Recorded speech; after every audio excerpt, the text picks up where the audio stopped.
महाभारत के भीषण युद्ध में अनगिनत योद्धाओं की जान चली गई थी, लेकिन महाभारत के युद्ध में केवल योद्धाओं ने ही अपनी जान नहीं गंवाई बल्कि उनके परिवार ने भी बड़ा बलिदान दिया। महाभारत कथा के अनुसार एक तरफ जहां कुरुक्षेत्र की रणभूमि पर युद्ध चल रहा था, वहीं दूसरी तरफ योद्धाओं की मां, पत्नी, बहनें और संतानें भी भय के साए में जीने को मजबूर थी।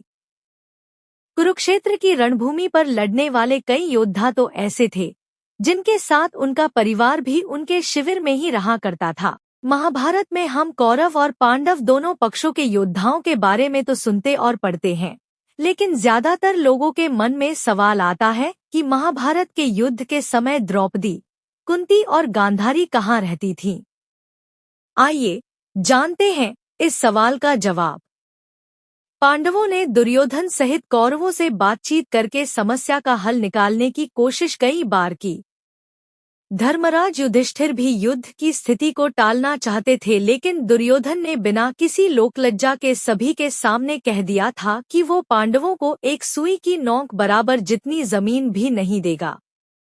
इस बात को सुनकर श्री कृष्ण अंदाजा लगा चुके थे कि पांडवों को न्याययुद्ध करना ही पड़ेगा। दुर्योधन बिना युद्ध के पांडवों को उनका अधिकार नहीं देगा। जब कुरुक्षेत्र की रणभूमि पर युद्ध लड़ा जाना तय हो गया, तो द्रौपदी ने भी रणभूमि पर जाने का हठ कर लिया। कुरुक्षेत्र की रणभूमि पर कौरव और पांडवों के बीच युद्ध लड़ा जाना तय हो गया, तो पांडव पूरी तैयारियों के साथ कुरुक्षेत्र में अपना शिविर लगाने की तैयारी करने लगे। पांडव को जाता देखकर द्रौपदी ने अर्जुन को रोककर कुरुक्षेत्र की रणभूमि पर साथ ले जाने की इच्छा व्यक्त की। द्रौपदी की विचित्र इच्छा को देखकर अर्जुन सोच में पड़ गए और उन्होंने इस बारे में धर्मराज युधिष्ठिर से सलाह लेने का मन बनाया। युधिष्ठिर ने द्रौपदी को समझाने का प्रयास किया, लेकिन द्रौपदी नहीं मानी। तब द्रौपदी ने युधिष्ठिर को अपनी प्रतिज्ञा के बारे में याद दिलाया।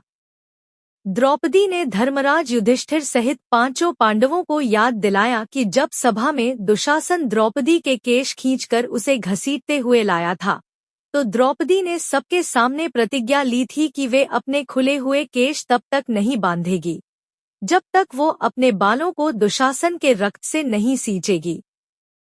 द्रौपदी के अलावा भीम ने भी प्रतिज्ञा ली थी कि दुर्योधन ने जिस जंघा पर द्रौपदी को बैठाने का आदेश दिया था, उस जंघा को तोड़कर उससे निकला रक्त पीकर ही शांत होगा। धर्मराज युधिष्ठिर को जब प्रतिज्ञाओं के बारे में स्मरण हुआ, तो वे द्रौपदी को अपने साथ कुरुक्षेत्र की रणभूमि पर लगे शिविर में ले गए।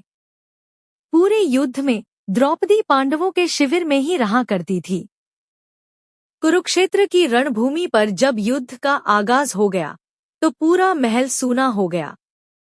साथ ही राज्य से सारे योद्धा भी कुरुक्षेत्र की धरती पर प्रस्थान कर चुके थे। ऐसे में धृतराष्ट्र अकेले हो चुके थे। उनके अकेलेपन को देखते हुए कुंती और गांधारी ने हस्तिनापुर के राजमहल में रहने का ही निर्णय लिया। युद्ध की त्रासदी पर कुंती और गांधारी एक दूसरे से अपना दुख बांटती थी। कभी कभी दोनों अपने पुत्रों से मिलने कौरव और पांडवों के शिविर में भी चली जाती थी, लेकिन सुरक्षा कारणों से दोनों को शिविर में लंबे समय तक रुकने की अनुमति नहीं दी गई थी।